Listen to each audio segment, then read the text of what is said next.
વંદે માતરમ બાળ મિત્રો, આજે આપણે શીખવાના છીએ પ્રકરણ નંબર 7 વનસ્પતિઓ અને પ્રાણીઓનું સંરક્ષણ. આપણે જોયું કે ધોરણ 7માં બુજો તેમજ પહેલીએ પ્રોફેસર અહેમદ તેમજ ટીબુ સાથે જંગલનું ભ્રમણ કર્યું હતું.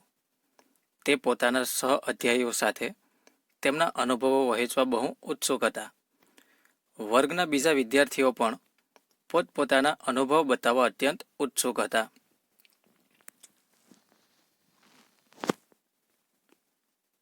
કારણ કે તેમાંથી કેટલાક ભરતપુર અભયારણ્ય ભ્રમણ કરવા ગયા હતા, કેટલાકે કાઝીરંગા રાષ્ટ્રીય ઉદ્યાન, લોકચાવ વાઇલ્ડલાઇફ અભયારણ્ય તથા ગ્રેટ નિકોબાર બાયોસ્ફિયર રિઝર્વ વાઘ સંરક્ષિત વિસ્તાર વગેરે વિશે સાંભળ્યું હતું. તો પહેલીને એક પ્રશ્ન થાય છે કે આ રાષ્ટ્રીય ઉદ્યાનો, વન્યજીવ અભયારણ્ય, જૈવ આરક્ષિત ક્ષેત્રોને બનાવવાનો ઉદ્દેશ્ય શું છે?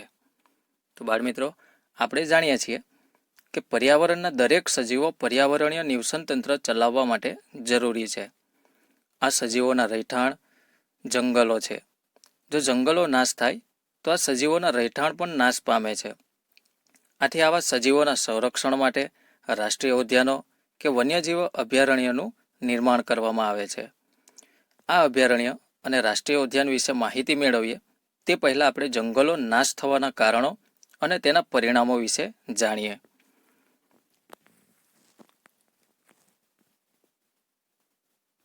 સૌપ્રથમ ચર્ચા કરીએ વન નાબૂદી અને તેના કારણો. આપણી પૃથ્વી પર વિવિધ પ્રકારની વનસ્પતિઓ તેમજ પ્રાણીઓ જોવા મળે છે. તે માનવજાતિને ટકી રહેવા માટે તેમજ સારી રીતે રહેવા માટે આવશ્યક છે. આજે આ સજીવોના અસ્તિત્વ માટે વન નાબૂદી એક મોટો ખતરો બની ગયો છે. વન નાબૂદીનો અર્થ છે વનનો નાશ કરીને પ્રાપ્ત જમીનનો અન્ય કાર્યો માટે ઉપયોગ કરવો. વનમાં વૃક્ષોની કાપણી નીચેના ઉદ્દેશ્યથી કરવામાં આવે છે. બાળમિત્રો, જંગલની વિવિધ વનસ્પતિ તથા પ્રાણીઓ માનવજાતિના અસ્તિત્વ માટે જરૂરી છે.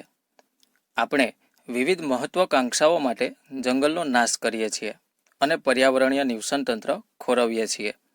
તો ચાલો જોઈએ આપણી મહત્વાકાંક્ષાઓ એટલે કે વન નાબૂદીના કારણો. વન નાબૂદીનું પ્રથમ કારણ ખેતીવાડી માટે જમીન પ્રાપ્ત કરવી. બાળમિત્રો, આપણે જંગલોનો નાશ કરીએ છીએ અને તેની જગ્યાએ ખેતીલાયક જમીન બનાવીએ છીએ, જેને લીધે વૃક્ષોની કાપણી થાય છે અને વન નાબૂદી થાય છે. બીજું કારણ ઘર તેમજ કારખાનાઓનું નિર્માણ કરવું. ઘર બનાવવા, લાકડું મેળવવા કે જમીન પ્રાપ્ત કરવા આપણે વૃક્ષો કાપીએ છીએ.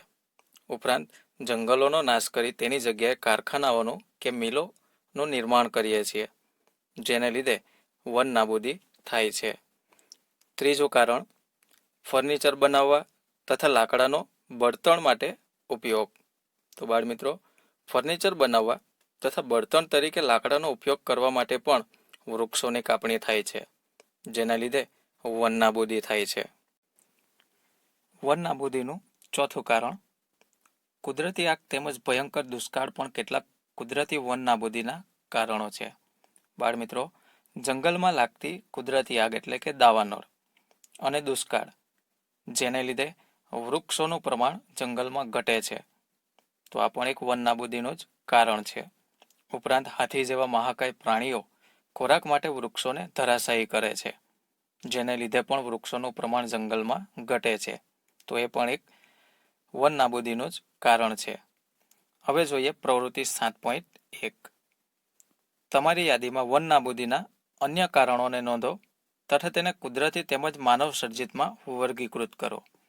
તો બાળમિત્રો, કુદરતી આગ તેમજ ભયંકર દુષ્કાળ આ કુદરતી વન નાબૂદીના કારણો છે, જ્યારે અન્ય 3 વન નાબૂદીના કારણો ખેતીવાડી માટે જમીન પ્રાપ્ત કરવી, ઘર તેમજ કારખાનાઓનું નિર્માણ કરવું, ફર્નિચર બનાવવા તથા લાકડાનો બળતણ માટે ઉપયોગ કરવો, આ એક માનવ સર્જિત વન નાબૂદીના કારણો છે.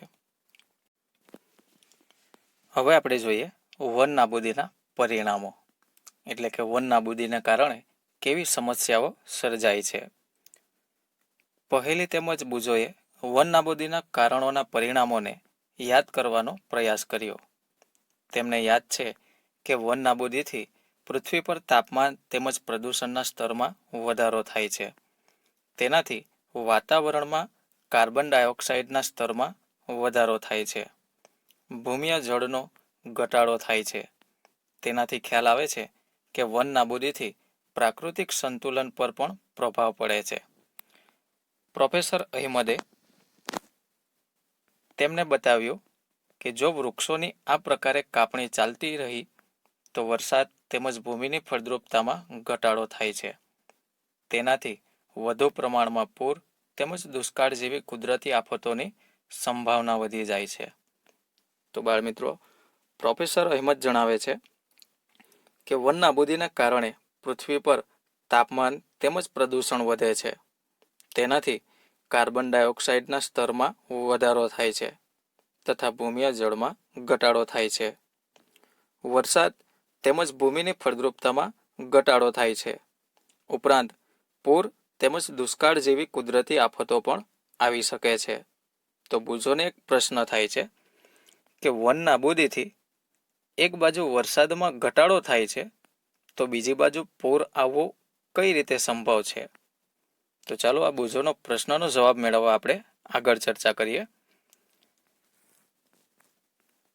યાદ રાખો કે વનસ્પતિને પ્રકાશ સંશ્લેષણ માટે કાર્બન ડાયોક્સાઇડની જરૂર હોય છે. ઓછા વૃક્ષોનો અર્થ છે કે કાર્બન ડાયોક્સાઇડના ઉપયોગમાં ઘટાડો થવો, જેનાથી વાતાવરણમાં તેની માત્રા વધી જાય છે. કારણ કે કાર્બન ડાયોક્સાઇડ પૃથ્વી દ્વારા પરાવર્તિત ઉષ્મીય કિરણોને શોષી લે છે. એટલે તેની માત્રાના વધારાના પરિણામે ગ્લોબલ વોર્મિંગ થાય છે. પૃથ્વીના તાપમાનમાં વધારાથી જલચક્રનું સંતુલન બગડી જાય છે અને વરસાદમાં ઘટાડો થાય છે, જેના કારણે દુષ્કાળ આવે છે. તો બાળમિત્રો, વન નાબૂદીના કારણે વૃક્ષોનું પ્રમાણ ઘટે છે, જેને લીધે પૃથ્વી પર કાર્બન ડાયોક્સાઇડ વાયુનું પ્રમાણ વધી જાય છે. આ કાર્બન ડાયોક્સાઇડ વાયુ સૂર્યપ્રકાશના કિરણોમાંથી ગરમીનું શોષણ કરતો હોવાથી પૃથ્વી પર તાપમાન વધી જાય છે.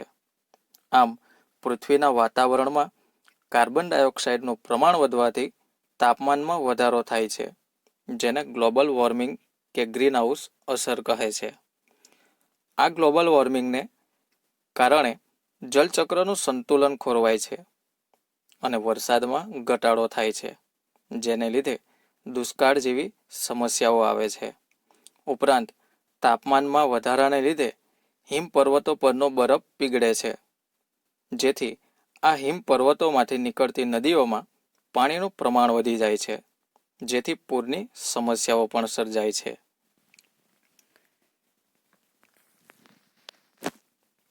ભૂમિના ગુણધર્મોમાં પરિવર્તનનું મુખ્ય કારણ વન નાબૂદી છે. કોઈ પણ ક્ષેત્રમાં ભૂમિના ભૌતિક ગુણધર્મો પર વનસ્પતિ ઉછેર અને વૃક્ષોની અસર પડે છે. ધોરણ 7ને યાદ કરો કે વૃક્ષો કેવી રીતે જમીનના ધોવાણને અટકાવે છે. ભૂમિ પર વૃક્ષોની માત્રા ઘટવાના કારણે ભૂમિનું ધોવાણ વધે છે.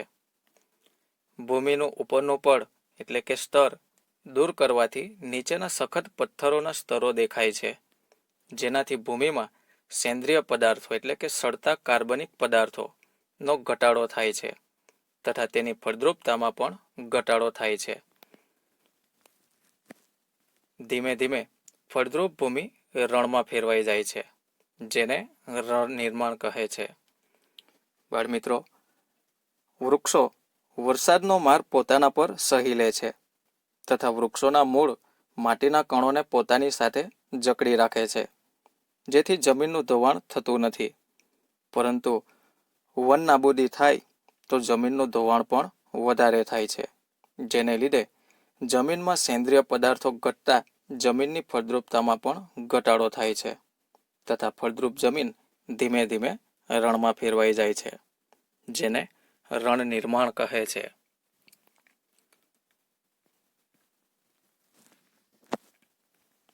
વન નાબૂદીના કારણે ભૂમિની જળ સંગ્રહ ક્ષમતામાં પણ ઘટાડો થાય છે તથા ભૂમિની ઉપરના પડની મારફતે નીચેના સ્તરોમાં પાણી પ્રવેશવાની ક્રિયામાં અસર ઊભી થાય છે, જેના પરિણામ સ્વરૂપે પૂર આવે છે. ભૂમિના અન્ય ગુણધર્મો જેવા કે પોષક તત્વો, બંધારણ વગેરે પર વન નાબૂદીની અસર થાય છે. આપણે ધોરણ 7માં અભ્યાસ કર્યો કે વનમાંથી આપણને અનેક ઉત્પાદનો પ્રાપ્ત થાય છે. તે ઉત્પાદનોની યાદી બનાવો. જો આપણે વૃક્ષોને સતત કાપતા રહીશું તો શું આ ઉત્પાદનોની તંગીનો પણ સામનો કરવો પડશે? તો બાળ મિત્રો, હા, આપણે વનસ્પતિનો કાચા માલ તરીકે ઉપયોગ કરી ફર્નિચર, કાગળ તથા વિવિધ વસ્તુઓ બનાવીએ છીએ. જો વનસ્પતિની તંગી સર્જાય તો તેમાંથી બનતી વસ્તુઓની તંગી પણ સર્જાય છે. તો બાળ મિત્રો, આ વનસ્પતિની નાબૂદીને કારણે એટલે કે વન નાબૂદીને કારણે ગ્લોબલ વોર્મિંગ, દુષ્કાળ, પૂર, રણ નિર્માણ જેવી સમસ્યાઓ સર્જાય છે તથા જમીનની ફળદ્રુપતા, પોષક તત્વો, બંધારણ જેવા ગુણધર્મોમાં પણ ઘટાડો થાય છે. ચાલો હવે આપણે એક પ્રવૃત્તિ જોઈએ. પ્રવૃત્તિ 7.2. કેવી રીતે વન નાબૂદીથી વન્ય પ્રાણીઓ પણ પ્રભાવિત થાય છે? આ કારણોની યાદી બનાવો અને પોતાના વર્ગમાં તેની ચર્ચા કરો. તો બાળ મિત્રો, આપણે શરૂઆતમાં જ તેની ચર્ચા કરી છે કે વન એટલે કે જંગલો પ્રાણીઓના રહેઠાણ છે. જો વન નાબૂદી થાય તો તેમના કુદરતી રહેઠાણ છીનવાઈ જાય છે, જેના લીધે તેમને વરસાદ, ગરમી, ઠંડી, રક્ષણ તથા સંવહનની પ્રતિકૂળતા જેવી સમસ્યાઓનો સામનો કરવો પડે છે. જેને લીધે વન અને વન્યજીવ બંનેનું રક્ષણ કરવું જરૂરી થઈ પડે છે. તો ચાલો જોઈએ વન તેમજ વન્યજીવનું રક્ષણ કઈ રીતે થાય છે. વન નાબૂદીની અસરો જાણ્યા બાદ પહેલી અને બુજો ચિંતિત હતા. તે પ્રોફેસર અહમદ પાસે ગયા તથા તેઓએ પૂછ્યું કે વન તેમજ વન્ય પ્રાણીઓને કેવી રીતે બચાવી શકાય. તો બાળ મિત્રો, બુજો અને પહેલી હવે પ્રોફેસર અહેમદ પાસે જાય છે અને તેમને પૂછે છે કે વન તેમજ વન્ય પ્રાણીઓને કેવી રીતે બચાવી શકાય છે. તો પ્રોફેસર અહેમદ તેમને એક ઉપાય આપે છે. તે ઉપાય જાણીએ તે પહેલાં આપણે થોડું વિશેષ જાણી લઈએ. જીવાવરણ પૃથ્વીનો એ ભાગ છે કે જેમાં સજીવો વસવાટ કરે છે અથવા જે જીવનને આધાર આપે છે. બાળ મિત્રો, પૃથ્વી આમ તો ઘણા બધા વિભાગોમાં વિભાજિત છે. દાખલા તરીકે જીવાવરણ, મૃદાવરણ, જલાવરણ. તેમાંથી જીવાવરણ એટલે શું? તો કે જીવાવરણ પૃથ્વીનો એ ભાગ કે જેમાં સજીવો વસવાટ કરતા હોય અથવા તો જે ભાગ જીવનને આધાર આપે છે તે ભાગને જીવાવરણ કહે છે. બીજો છે જૈવ વિવિધતા. જૈવ વિવિધતાનો અર્થ છે કે પૃથ્વી પર જોવા મળતા વિભિન્ન સજીવો, તેઓની વચ્ચે આંતર સંબંધ અને તેઓનો પર્યાવરણ સાથેનો સંબંધ એટલે જૈવ વિવિધતા. હવે જોઈએ પ્રોફેસર અહેમદ વન તેમજ વન્યજીવોનું સંરક્ષણ કરવા માટે કેવી સલાહ આપે છે. પ્રોફેસર અહેમદે પહેલી બુજો તેમજ તેમના સહ અધ્યાયીઓ માટે જૈવાવરણ સુરક્ષિત ક્ષેત્રની મુલાકાત માટેનું આયોજન કર્યું. તેના માટે તેઓએ પંચમઢી જૈવાવરણ સુરક્ષિત ક્ષેત્રની પસંદગી કરી. તે જાણતા હતા કે આ ક્ષેત્રની વનસ્પતિઓ અને પ્રાણીઓ ઉપરી હિમાલયની શૃંખલાઓ તેમજ નીચાણવાળા પશ્ચિમ ઘાટ વિસ્તારના પ્રાણીઓ અને વનસ્પતિઓને સમાન છે. પ્રોફેસર અહેમદને વિશ્વાસ હતો કે આ ક્ષેત્રની જૈવ વિવિધતા આગવી છે. તેઓએ વન કર્મચારી શ્રી માધવજીને જૈવાવરણ સંરક્ષિત ક્ષેત્રમાં વિદ્યાર્થીઓનું માર્ગનિર્દેશન કરવાનો અનુરોધ કર્યો. તેઓએ જણાવ્યું કે જૈવિક મહત્વ ધરાવતા ક્ષેત્રનો સંરક્ષણ એટલે કે બચાવ એ આપણી રાષ્ટ્રીય પરંપરાનો એક ભાગ છે. તો પ્રોફેસર અહેમદે વિદ્યાર્થીઓને વન્યજીવોનું સંરક્ષણ કઈ રીતે થાય તે સમજાવવા પંચમઢી જૈવાવરણ સુરક્ષિત ક્ષેત્રની મુલાકાત માટેનું આયોજન કર્યું. કારણ કે તેમને લાગે છે કે આ ક્ષેત્રની વનસ્પતિઓ અને પ્રાણીઓ ઉપરી હિમાલય શૃંખલા તથા નીચાણવાળા પશ્ચિમ ઘાટ વિસ્તારના વનસ્પતિઓ અને પ્રાણીઓ જેવા જ સમાન છે. તેમણે વન કર્મચારી શ્રી માધવજીને અનુરોધ કર્યો છે કે તેઓ વિદ્યાર્થીઓને આ આરક્ષિત વિસ્તાર વિશે માર્ગદર્શન આપે. માધવજીએ વિદ્યાર્થીઓને સમજાવ્યું કે આપણા વ્યક્તિગત પ્રયત્નો તેમજ સમાજના પ્રયત્નોથી વિશેષ સરકારી સંસ્થાઓ પણ વન તેમજ વન્ય પ્રાણીઓના રક્ષણ માટે કાર્યરત છે. સરકાર તેઓની સુરક્ષા અને સંરક્ષણ હેતુ માટે નિયમ, પદ્ધતિઓ અને યોજનાઓ બનાવે છે. વન્ય પ્રાણી અભયારણ્ય, રાષ્ટ્રીય ઉદ્યાન, જૈવાવરણ સુરક્ષિત ક્ષેત્ર વગેરે વનસ્પતિઓ અને પ્રાણીઓ માટે સંરક્ષિત તેમજ સુરક્ષિત ક્ષેત્ર છે. તો બાળ મિત્રો, વનસ્પતિ અને પ્રાણીઓના સંરક્ષણ માટે સરકાર વિવિધ નિયમ, પદ્ધતિઓ અને યોજનાઓ બનાવે છે. ઉપરાંત તેમના સંરક્ષણ માટે કેટલાક ક્ષેત્રો જાહેર કરવામાં આવે છે, જેમાં વન્ય પ્રાણી અભયારણ્ય, રાષ્ટ્રીય ઉદ્યાન, જૈવાવરણ આરક્ષિત વિસ્તારનો સમાવેશ થાય છે. તો ચાલો તેના વિશે થોડી ટૂંકમાં માહિતી મેળવીએ. વનસ્પતિઓ અને પ્રાણીઓ અને તેમના નિવાસોને સંરક્ષણ માટે તેમને સુરક્ષિત ક્ષેત્ર જાહેર કરવામાં આવેલ છે, જેને અભયારણ્ય, રાષ્ટ્રીય ઉદ્યાન અને જૈવાવરણ આરક્ષિત વિસ્તાર કહીએ છીએ. તેમાં કેટલાક નિયમો લાગુ પડે છે, જેવા કે વૃક્ષારોપણ, ખેતી, ચરવું, વૃક્ષોની કાપણી, શિકાર, ચામડું પ્રાપ્ત કરવા માટે શિકાર વગેરે આ ક્ષેત્રોમાં પ્રતિબંધ હોય છે. હવે આપણે જોઈએ અભયારણ્ય, રાષ્ટ્રીય ઉદ્યાન અને જૈવ આરક્ષિત વિસ્તાર કોને કહેવાય છે. સૌપ્રથમ અભયારણ્ય. પૃથ્વીનો એવો વિસ્તાર જ્યાં પ્રાણીઓ તેમજ તેના નિવાસ કોઈ પણ પ્રકારના ખલેલથી સુરક્ષિત હોય છે, તેવા વિસ્તારને અભયારણ્ય કહે છે. રાષ્ટ્રીય ઉદ્યાન.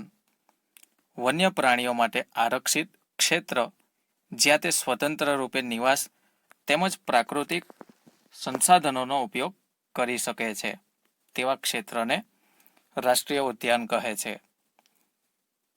જૈવાવરણ આરક્ષિત વિસ્તાર. વન્ય સજીવો, વનસ્પતિઓ તેમજ પ્રાણીઓ અને તે વિસ્તારના આદિવાસીઓનો પારંપરિક રીતે જીવન પર્યાય હેતુ માટે વિશાળ સુરક્ષિત વિસ્તાર એટલે જૈવાવરણ આરક્ષિત વિસ્તાર.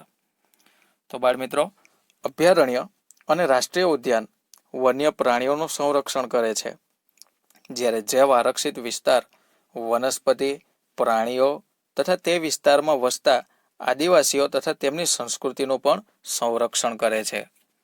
ચાલો હવે આપણે એક પ્રવૃત્તિ જોઈએ. પ્રવૃત્તિ 7.3.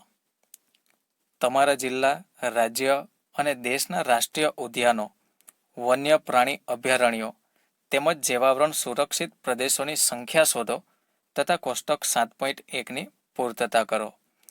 આ ક્ષેત્રો તમારા રાજ્ય તેમજ ભારતના રેખા ચિત્રમાં દર્શાવો. તો બાળ મિત્રો, સૌપ્રથમ આપણા જિલ્લાની વાત કરીએ તો જિલ્લામાં એવા કોઈ મોટા અભયારણ્ય નથી, છતાં પણ પૂર્ણા અભયારણ્ય તથા પ્રાણી સંગ્રહાલય આપણા સરથાણા જકાતનાકા પાસે આવેલું છે. આપણા રાજ્યમાં એટલે કે ગુજરાતની વાત કરીએ તો રાષ્ટ્રીય ઉદ્યાનો આપણા રાજ્યમાં કુલ 4 છે, વન્ય પ્રાણી અભયારણ્ય કુલ 21 છે અને જૈવ આરક્ષિત વિસ્તાર 3 આવેલા છે. આપણા દેશમાં રાષ્ટ્રીય ઉદ્યાનો 101 જેટલા છે, વન્ય પ્રાણી અભયારણ્ય 533 જેટલા છે અને જૈવાવરણ આરક્ષિત વિસ્તાર કુલ 18 જેટલા છે. તો ચાલો બાળ મિત્રો, નેક્સ્ટ વિડીયોમાં આપણે આ રાષ્ટ્રીય ઉદ્યાનો, વન્ય પ્રાણી અભયારણ્ય અને જૈવાવરણ આરક્ષિત વિસ્તાર વિશે વિસ્તૃત માહિતી મેળવીશું. દરેક વિદ્યાર્થીઓને વંદે માતરમ. જય હિન્દ, જય ભારત.